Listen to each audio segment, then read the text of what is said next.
Now, I watched Meghan Markle's Meghan, the Duchess of Sussex. Let me come correct. I watched her new series, and genuinely, there were too many episodes. I was like, Netflix?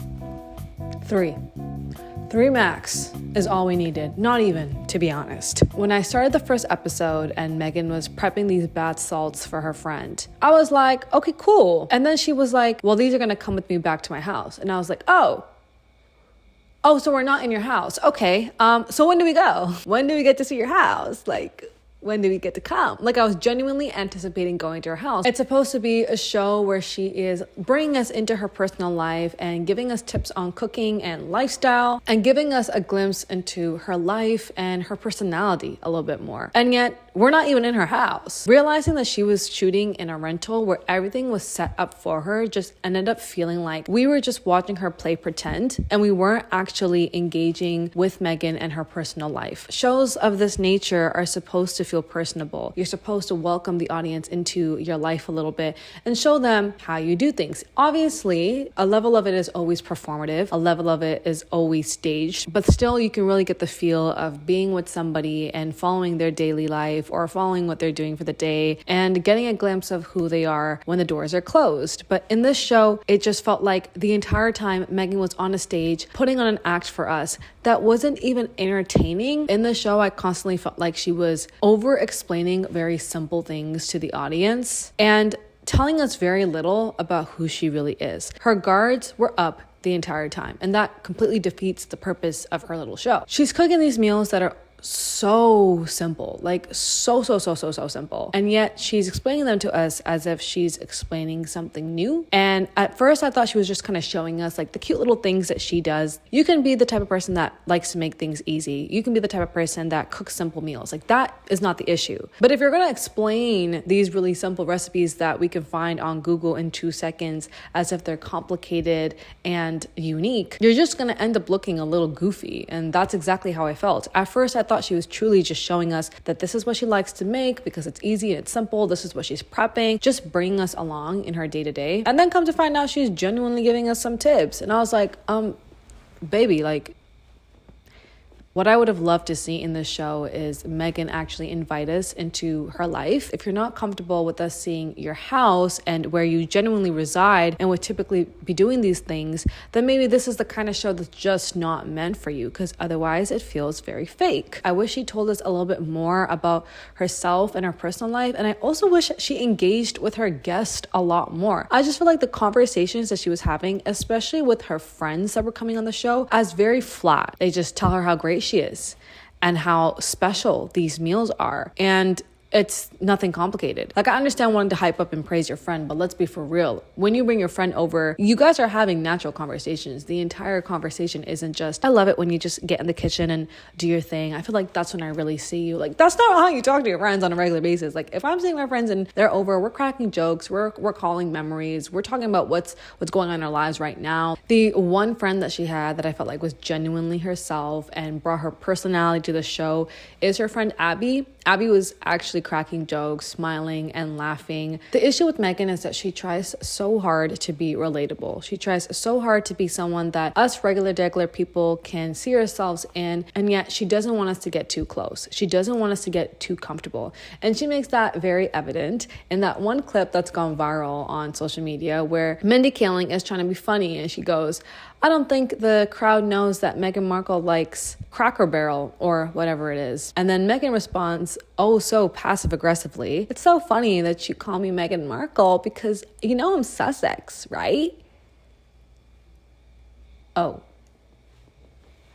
my bad. Just tell us you're a princess. Like, just tell us that we are peasants and peons and that you've got a title that we don't have and we can never achieve. And that's what Meghan kind of gives to me, is she wants to be relatable, but then she also wants to remind us that she has elevated her life to a place where none of us can get to. She is now the Duchess of Sussex, and that is a title that no one else can have, which I think is really ironic because her and Harry, it was a big deal in the media that they decided to leave the royal family and step down in their roles as senior members of the family, but they kept the title. Like, correct me if I'm wrong, but Sussex is not a name. It's a place. She's the Duchess of Sussex. That's very much a title. And to say that you've come down from the royal family but still carry this title just tells me that you want to live the life of a normal person, but at the same time, you want to be treated with the level of respect for being a part of the royal family and differentiate yourself from everybody else by reminding us that you have this prestigious title. And it really rubbed me the wrong way when she made that point with Mindy Kaling, as it did for everybody else, because that's your friend. Like, is it really that deep? Everyone's known you as Meghan Markle up until recently because it was her stage name. She's an actress. It's the name that the media has been calling her for years, especially in the last few years. It's got nothing to do with the fact that someone is stripping her away of her family name. It's just that for so long, we've known you as Meghan Markle. Your stage name was Meghan Markle. So that's just what your friend innocently called you. People still refer to Kate Middleton, who is the Princess of Wales, as Kate Middleton, her maiden name. So if she genuinely was just trying to say, this is my family name and I love it because I get to share it with my husband and my children, she would have just said that. She would have just been like, yeah, ha. I also really love going by the name Meghan Sussex because it's the name that I share with my kids. Instead of awkwardly cornering her friend and making a bit out of her accidentally calling you your maiden name. It's like Meghan wants to benefit from what this title gives her, the authority and prestige that it allows her, without actually taking on any of the responsibilities or expectations that comes with being a royal. And that's what I think is so weird, because they have gone on so many shows and even made their own show, made a very big fuss about leaving the royal family, wanting nothing to do with royal expectations and responsibilities, leaving this monarchy behind and wanting to live their life according to how they want to. And yet they remind us that they are a part of this royal family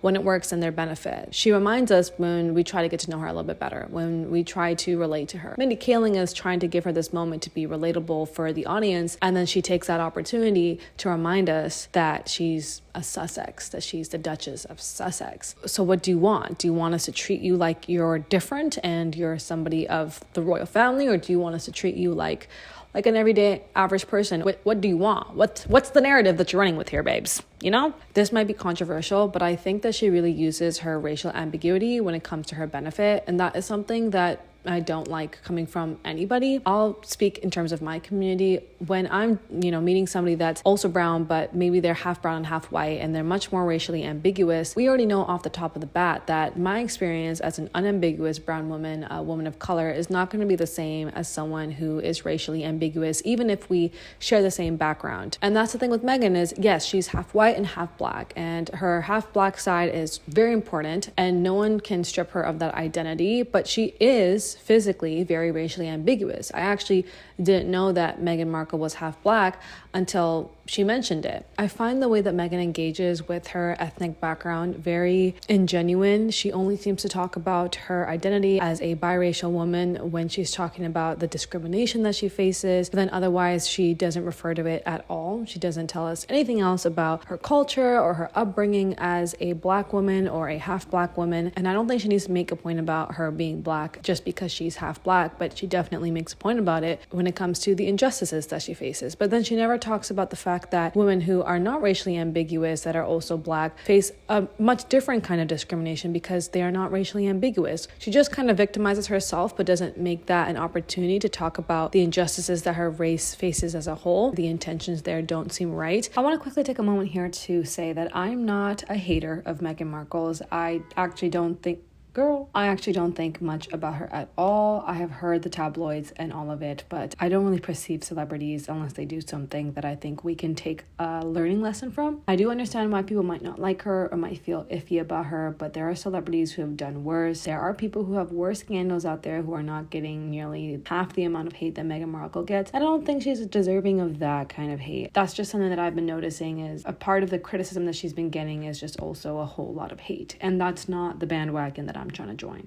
So this show has already been renewed for a second season with Netflix. Get your bag, girl.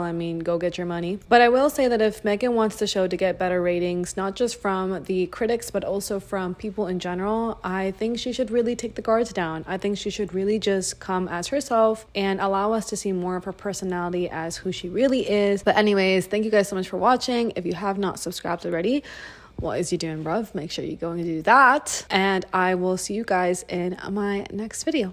Bye, guys.